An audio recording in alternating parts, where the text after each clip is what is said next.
Hello there, my name is John and I am a nobody. We're going back in time for this one, but don't worry, it's not unburdened by what has been.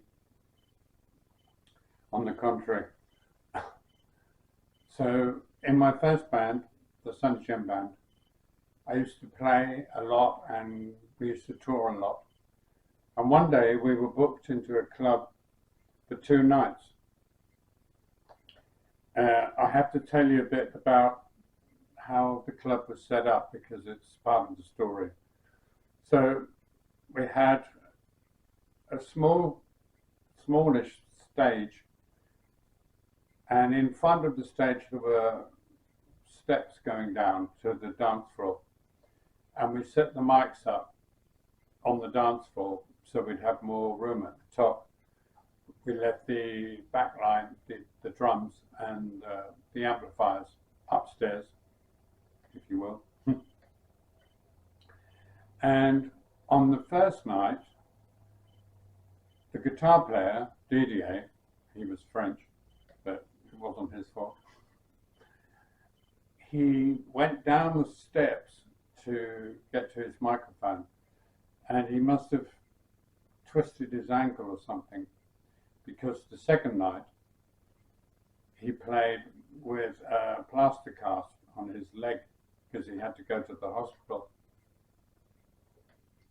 This was all a bit disturbing, but it was a different time back then when music was made by heads, hands and feet, not by computers or DI.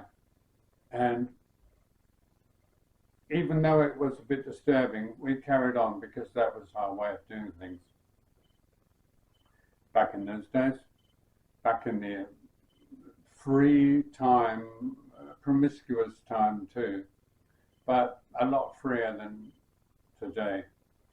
So we went and did the second gig on the second night, and it was very strange because I went down to my mic and I must have done something to myself, to my ankle, but I didn't realize it at the time because I was on the brandy, and it was not that painful. I didn't feel anything really.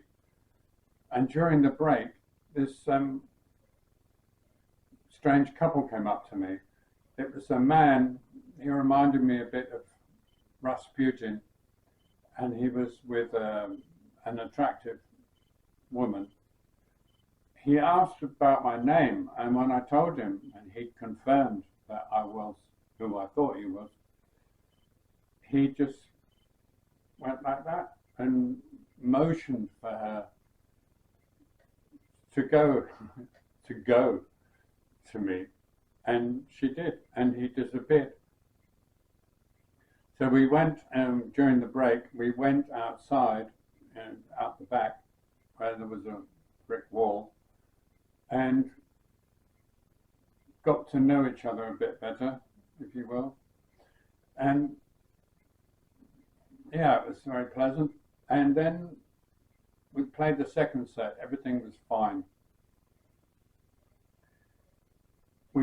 I went back to the hotel and with Rasputin's friend, and everything was great. I had a nice sleep, and then the next morning I woke up, or we woke up, and got to know each other a bit better again. After the event, post hoc to proc, I pulled back the sheets because I sensed something in my leg, and I looked down and the ankle was like blown up. It was big, bigger than it was supposed to be. So we went to the hospital. It was very strange. We went to the hospital. She was wheeling me, Rasputin's friend, in a wheelchair, and the doctor looked at the leg or the ankle and said, well, if we don't operate straight away, you'll never walk properly again. which is not the kind of thing you want to hear from a doctor, you know. I was worried about the insurance situation because I thought, well, maybe if I go somewhere else, I get it done better or easier. So I didn't follow the doctor's instructions, and that was the last time I saw this charming young lady. Anyway, so what happened was, when I went to another hospital to get them to look at it, they x-rayed both of the ankles and found out that they were both a bit weird. So if I'd let that doctor operate on one of the ankles, I probably wouldn't have walked properly for the rest of my life, because both the ankles were a bit weird. And if he worked on one, they'd have to work on the other one for no apparent reason. Because we were on tour, this led to the strange experience of us continuing the tour with the bass player, me, and the guitar player, Didier, both on crutches. And we had a reputation for being a bunch of jokers. So this man came up to me once in one club where we were playing, and he laughed for no apparent reason and kicked my leg because he thought it was a joke. We'd be sat at the front of the band, the two of us, with our two legs up in plaster on the dashboard, you know. It was just ridiculous. A ridiculous time. And I wanted to share it with you because it's important to remember some things.